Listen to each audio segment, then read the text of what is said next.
Hi students, my name's Roxanne. I'm the training coordinator for Cert 3, so you'll see me randomly throughout the year if you haven't already. And welcome to your practical assessment session 1. You have 3 practical assessment sessions throughout the year. This is your first one in block 3, and each time you'll get this little information video just to help you prepare, but mainly so you know what you're going to be doing during those days. Looking forward to seeing you. So during your time with us, there are a few things we do need to cover during the practical assessment session. So with this one, you have practical assessments 1, 2, 3, and 4. We'll be doing a Care for Young tutorial, which is some really interesting information we want you to know. Your husbandry manual workshop, it's part of your larger project that you'll be doing throughout the entire course, and it links back to a practical assessment later in the year. So we'll run you through all of that information. And any time left, we're going to look at careers. So to help you out with getting work or whatever you're interested specifically in the zookeeping industry. Now with these next slides, you can see which assessments are actually linked to what units. Now, practical assessment 1, 2, and 3, they all link to the 6 units here. So work in a zoological facility, WHS, nutrition, habitats, infection control, and of course, animal health. So instead of doing an assessment for every single one of them, the practical assessments will merge all of those relevant skills together and we'll assess it holistically in one go. Okay, so you're going to do 3 assessments that will actually link to all 6 units here. Now, by now you have completed all of those units. You have to have sat the unit before we can actually assess you. So if you haven't sat any of those units, please make sure you do catch up with your support officer prior to your assessment session. But by now you've done the units, most of them would already have been, assessments will be done, assessments are probably already marked for a lot of them, except maybe the last few, so you already know exactly where you stand and exactly what is involved in those units. So assessment, practical assessment 4 is a little bit different to 1 to 3, but we'll go into that in the next few slides.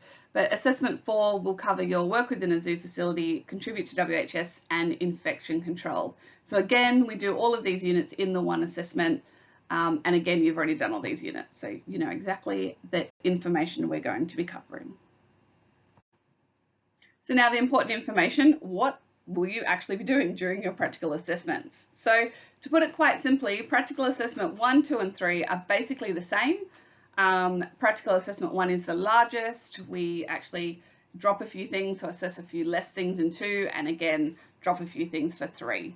So some skills have to be done 3 times, some skills twice, some only once. So basically what you're going to be doing is husbandry. So you're going to be doing normal keeping routine for 3 different species, all on the one day. Okay, so 1 in the morning, 1 between morning tea and lunch, and 1 after lunch. Okay, so at your zoo, there'll be 3 designated species. You'll go in and you'll do all the jobs that a keeper normally does. And you can see the list here. So consider yourself a trainee keeper. You're going to go to your 3 different species throughout the day. You're going to complete all the husbandry routine that is appropriate for them. You'll be doing observation, so watching them eat, watching the things they do, watching the things they don't do, which is sometimes just as important, watching how they interact with each other. You'll do a whole lot of documentation, our reporting. You've heard of that in every single unit. We need to write everything down. So you will be doing that and completing all those documents that you've already had practice at completing during your theory lessons. And there'll be some discussions with the trainer, with each other, and also a bit of teamwork involved as well. So we've been running this for a few years in this format now. Feedback is always that students were nervous to start, but when they got into it, they actually forgot they were being assessed. They were just working their job and they actually had a lot of fun doing it. So I know it sounds silly, but be a little bit excited. It is quite a bit of fun. So with these 3 assessments, there's a few things we'll do before, there's a few things we'll do in the exhibit, and then a few things we'll do afterwards. So before, we'll meet up. We'll put all our stuff down, our bags away for the day, grab what we need, water and gloves, and we'll head off ready to meet at the exhibit, meet the keeper at the right time, as we have to stick to the same schedule that the keepers do work under. So when we get to our first species, I'm not going to mention species today because they will differ across the sites. And with zookeeping, you never know what's going to happen. So we have to be very flexible. So we'll book in some species and on the day, maybe it'll be those, maybe it won't be. We'll just take it as it comes. But basically we'll get to our enclosure, we'll spend a bit of time as a group, we'll have a bit of a discussion about WHS factors of working with that animal. What do we already know? What do we gain from reading the procedures? What can we actually see? We'll look for some hazards and just discuss some controls. So something you see that might actually be an issue, how can we fix it? We'll look for infection risk as well, because we do have to keep ourselves safe from the animals. We want to keep the animals safe from us and also from each other. And then we'll also identify the animals in the enclosure, so work out who's who. So that's going to be a challenge for all of us, but we will have a site-specific keeper with us at all times to be able to tell us about those individual animals. And hopefully you'll all learn to tell them apart. So when you do your observation, you know exactly who you're watching and what they're doing. Now, this is just a quick add-on to the last slide with all that information. Just for Perth, you have already completed a portion of your PA2. So during block 2, you did your reptile handling, which I've heard about. It sounded awesome, a little bit jealous you got to handle all those cool reptiles. So you've already done a portion of PA2. You still have to do the rest, all the cleaning and the food feeding and everything. So you're still going to do that on the day, but the handling itself for PA2, you have already done that. So well done, you're already a big step ahead. All right, so once we've finished inside the animal area, so for example, the exhibit, or it might be a back of house area, again, depending on the day and the species. But once we're done in that animal area, it'll get locked up properly by the keeper. And then we have to clean all our tools and equipment we used, and of course, putting it away, checking it for any damage. We'll refill the food stores. We'll do a bit of a stock take and do a reorder. We're going to watch the animal. So watch it feeding, so make some observations to put in our records. We'll look at animal behavior, how they're interacting with each other. There might be some grooming, there might be some aggression, there might be some vocalization.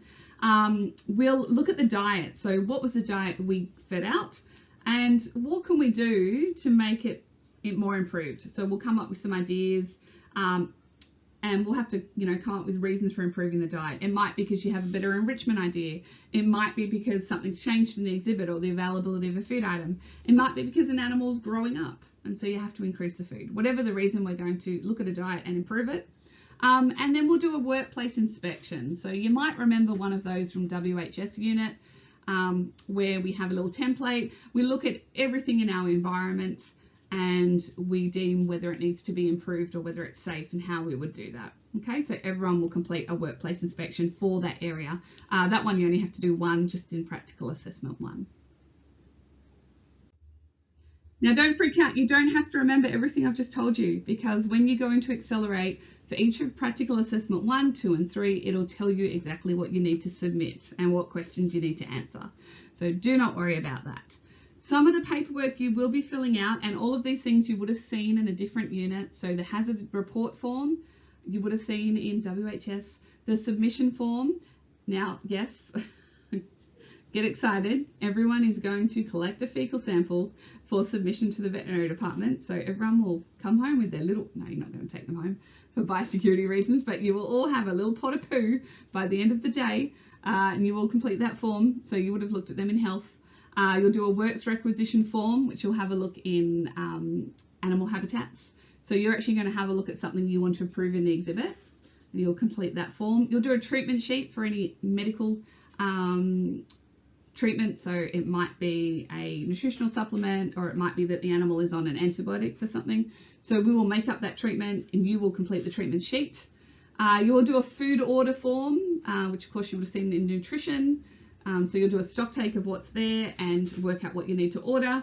You'll do a daily report, okay, which is our keeper records that all goes into ZIMS. So you complete a record for everything you did in each enclosure or for each species. So you'll have some observations, you'll have some actions you did, you'll note down some behaviours, what you fed, kind of thing, what treatment you gave them. You'll do your workplace inspection form, which I've mentioned from WHS. And of course, you'll have your new and improved diet sheet that you will come up with based on whatever you've decided to change in the diet. Okay, so for some of the assessments, you'll do all of them. For others, you'll just do a few of them. Again, you don't have to remember specifically, because when you go into Accelerate, in order to upload your evidence, you will see the little packages. So practical assessment 1, document evidence, Practical Assessment 2, Document Evidence, and Practical Assessment 3, Document Evidence. So they're in little packages, and you just complete for each one. Just make sure you get the right animal. So animal or species 1, everything gets done in Practical Assessment 1 Evidence, and so on. So you'll see that as soon as you get into Accelerate, it'll ask you to fill in all those forms and also a daily report for each of them. Okay, as long as you go on to Accelerate, fill in everything you need for Practical Assessment 1, that is your evidence. Your trainer, myself and the other trainer, we will fill out an observation checklist, and that will get uploaded for you as well. Okay, and that's what you submit. And when it comes to us, we will look over it, make sure that you filled in all your forms correctly. If it's good, it'll be signed off as satisfactory. We might send it back if there's something on one of the forms you need to address, but otherwise we'll get it completed, and then you'll get signed off for your practical assessments, and that's the final skills you need to be signed off for those units as satisfactory. Okay, so for practical assessment 1, 2, and 3, which you'll do on one day, what do you need to bring? Well, gloves is the main thing I want you to bring. Bring your own gloves. Don't buy the thinnest ones you can find, because if we get you to go and pick up a big thistle or a weed, it'll go right through the gloves. But grab, don't spend heaps of money. Just pop to Bunnings, for example, but get some nice strong gloves. And make sure that you do have them with you. Make sure they're clean, so don't go digging around in your backyard without washing them, because we need to remember that infection control, that biosecurity element, to make sure that we're not bringing anything into an animal enclosure. So clean gardening gloves is the main thing I want you to bring, but also a notebook and pen. A small notebook, like one of the little ones that you just get from Woolies, are really good because it can fit in your pocket with your pen. Make sure it's secure in your pocket. We don't want to be accidentally dropping and leaving things inside enclosures that animals might be able to get hold of. So something little. You can have your phone with you. We might get you to take photos. It just depends. Again, we'll only take photos of things that we are approved to take photos of. Bring a face mask. Who knows what's going to be happening by the time we get to your practice assessment block.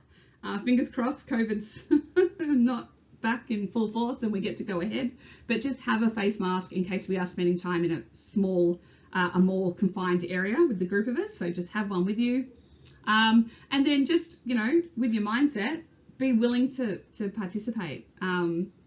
Be respectful, not just to assessors in your group, but obviously to the animals. But we're going to be working with keepers who one day hopefully you'll really be working with, and make sure that you are listening. Okay, so follow instruction. To make sure that you stay safe and everyone else and the animals stay safe, but also to make sure that you get all the activities done. The trainers will be madly, you do this now, you do that now. We'll be allocating jobs, we'll be rotating you around, so you all do a little bit of everything. You're going to have to listen to make sure you hit all of those skills so we can actually mark you as competent. So just be willing to get in there and get the job done. Something else to note, we might be recording you. We will at some point be recording you. It is part of the evidence. No one will see it. Unlikely anyone will see it, but we'll probably take footage, we'll take photos, and that will go into your file as evidence of the task as well. So bear that in mind, that you might end up in some of that footage.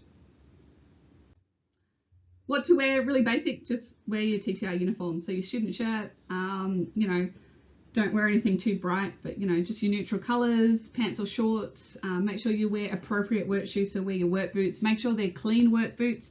They haven't been used in any other zoo or farming or any other animal sites, again, for that biosecurity. And depending on what the weather's like, bring the appropriate items. So hats and sunscreen, or a wet weather jacket. Last year during pracs across all the sites, we had the extremes from, I think in Perth, we were hitting, high 30-degree days, and then in Dubbo we had the biggest drenching I think I've ever seen. I don't think I've ever been that drenched through within such a short amount of time. So either way, whatever the weather is, we go ahead with it, rain, hail or shine. So just make sure that you bring whatever's appropriate for your day. Other things to be aware of, what are you going to expect? When you get there, each day you'll sign an attendance and a declaration sheet, just saying that yes, you understand you are going to be assessed, and at the end of the day you'll sign and say yes, I was assessed. You will get dirty. Like I said, you're taking a fecal sample. You can wear a glove, I promise. But you will get dirty, you will get covered in mud. Depending on what the keepers get us to do, we might be doing some shoveling of mulch or substrate. Who knows? It's totally up to them. We just go with the flow. You'll get a pretty good idea of what it's like to be a keeper. We had some pretty tired people by the end of their days. last year, so don't have a late night the night before. Come prepared. Just, yeah, act to a high standard. Okay, it is an assessment. This practical assessment 1, 2, 3 day, it is an assessment. The whole day is an assessment. We're going to be watching you. The staff of the zoo will also be watching, so you want to make a good impression. You are going to be helping out, and we don't want to hinder, so we want to do things well. We need it to be acceptable for the keepers. They have a high expectation. We need to live up to that. So making sure you really do put your all in, and we will be watching you. So just remember that your trainers are going to be watching in order to assess you. Okay, so just be aware that, yeah, do what you need to do, hit those skills, and make sure that you give everyone a really good impression of yourself. Simple.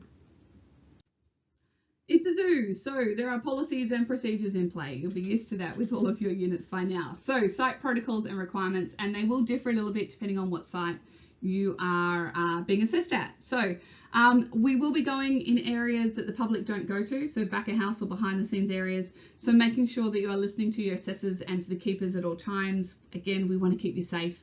Only go into areas where you have someone accompanying you, or you've been told to go into. Don't just go wandering off. You know, zoos are really dangerous places, and we don't want anyone to get hurt. It really is that simple. There are going to be parts of the assessment where you'll be in close contact with animal. Don't touch it unless we tell you or instruct you or give you direction on how to touch it. There's only one species that will actively be handling. So just bear that in mind. We're not going in there all touchy-feely with everything. So only do what you're directed to do. Again, safety, safety, safety. Hygiene protocols to keep you safe, to keep everyone else safe. COVID protocols are still a thing. Okay, so we'll be following what's relevant at the time. Like I said, bring a mask. Follow any biosecurity protocols of an area we're going to, especially if we're going into areas with ungulates. Foot and mouth is still an issue, so make sure your boots are clean before you come to the zoo. Even bring them in a bag, put them on when you get on site, take them off at the end of the day, making sure that there is no chance that we're spreading anything around.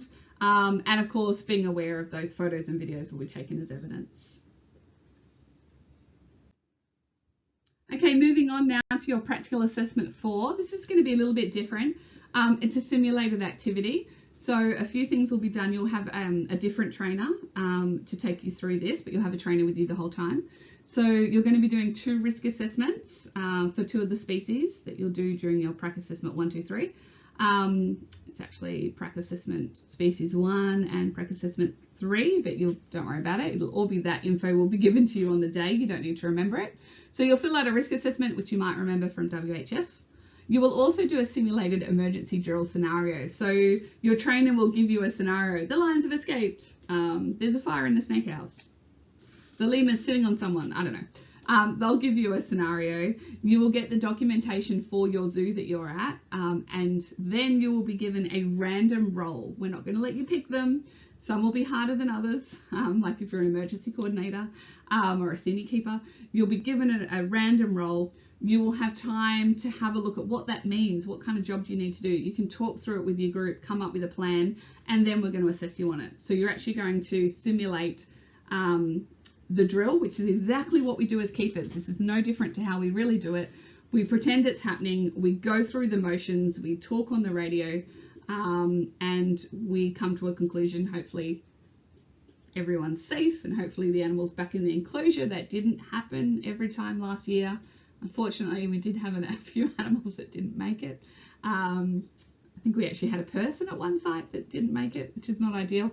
But you are going to run through the motions as if it's really an animal has really escaped, for example, and come to the conclusion. And then you'll have a meeting about it, a workplace meeting about what happened, which is your debrief, okay? And from that meeting, you'll all play a role in that. You'll all add your 5 cents in, and you'll actually come up with meeting minutes, which are part of the evidence that you'll be giving in for the assessment. So you'll give in evidence again, but you'll also be assessed with the trainer listening and watching what's going on as part of that drill and part of that meeting. So more specifically, you will do those 2 risk assessments, okay? So specifically on an infection risk, so biosecurity-wise or biohazard-wise.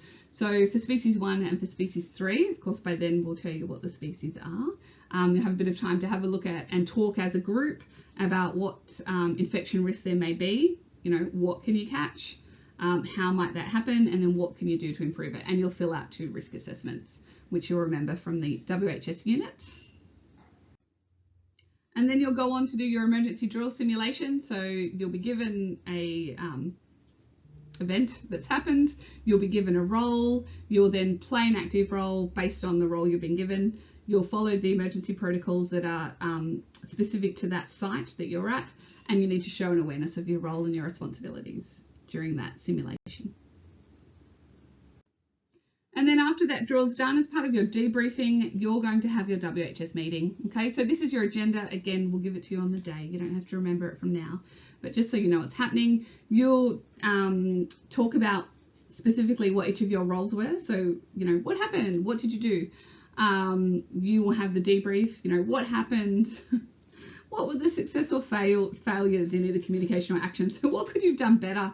And that will come with your learning. So recommendations and suggestions going forward.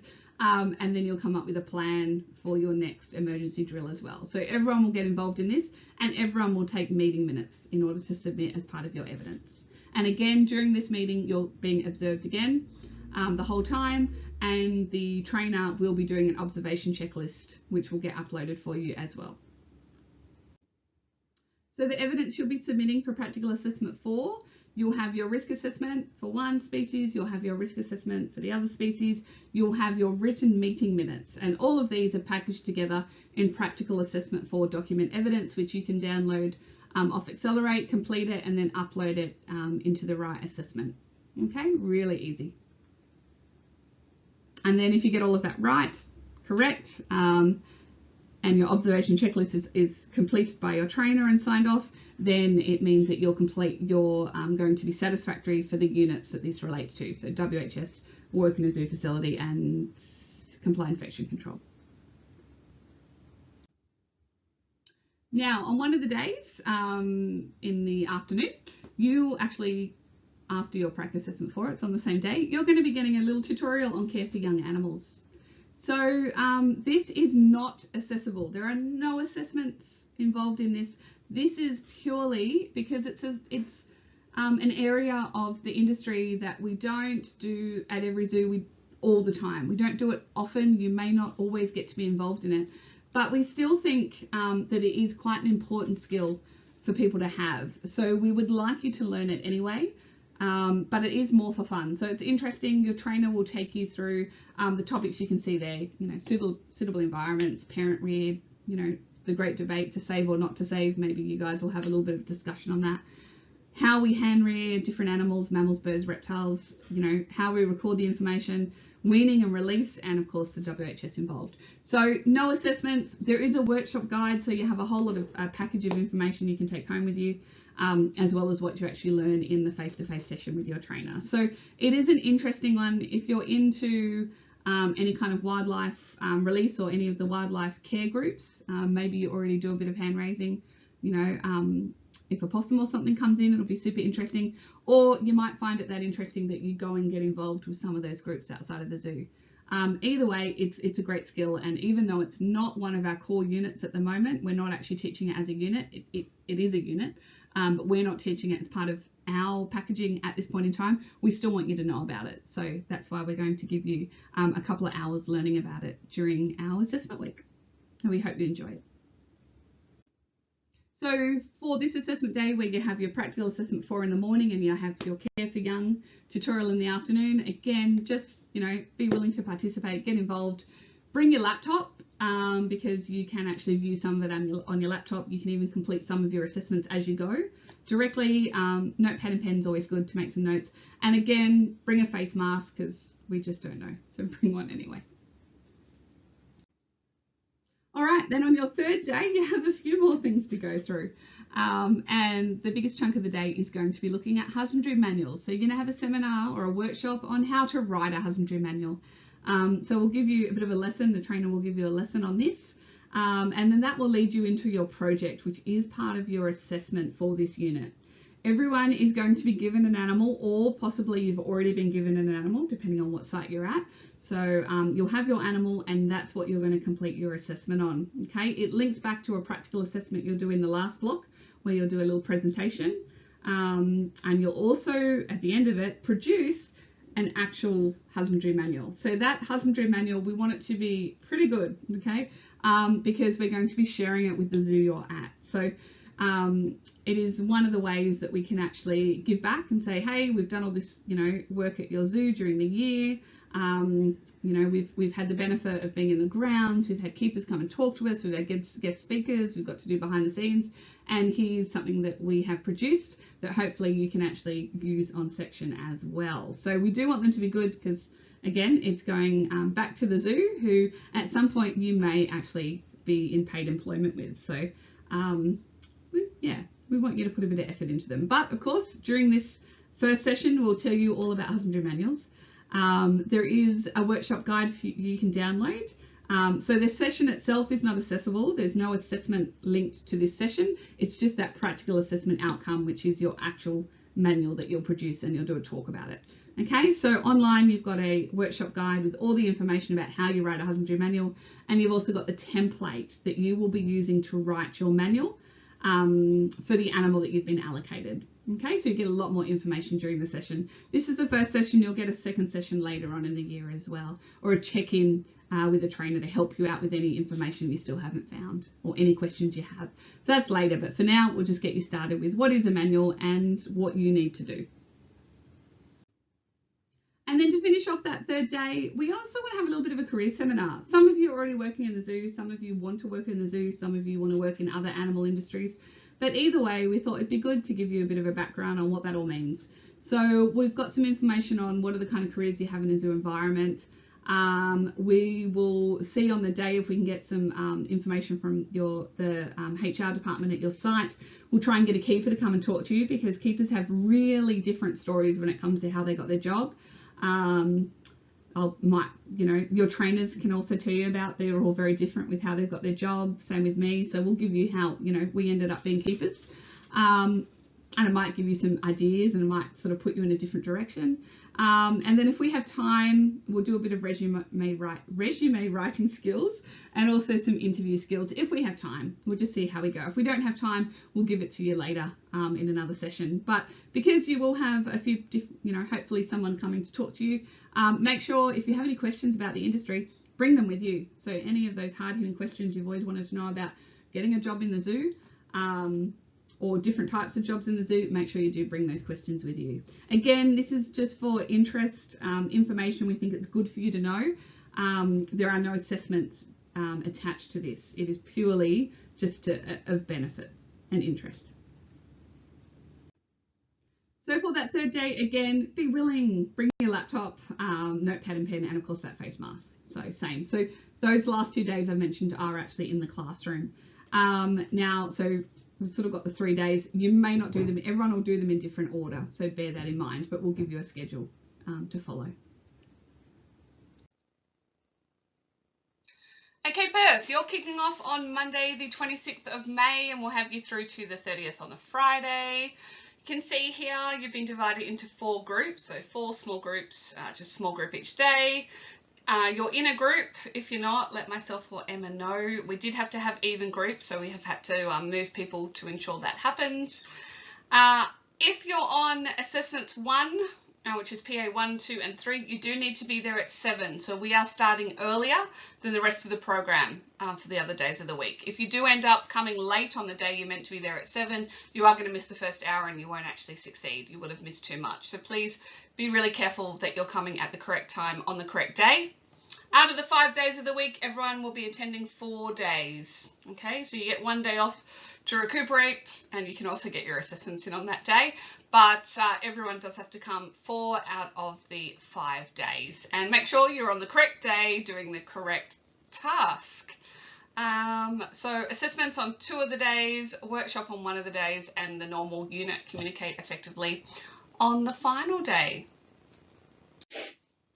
Okay, I think that's pretty much everything you need to know. Further information is in the student instructions. There are 2 student instruction documents. Practice Assessment 1 to 3 and Practice Assessment 4. Both of them are available now on Accelerate, so make sure you jump on and read those. We need you to be ready to be assessed on the day, and we'll get you to sign that you're ready. So give those a read and be there at the right time on the correct day, and we'll jump right in. If you have any questions at all or any issues, please contact your wonderful support officer, Emma. Her email's there, you already know her email. Or you can contact me, my email's on the screen now. Just make sure you're prepared, you have everything with you, you know what you're doing, and we'll see you ready to go in your block 3.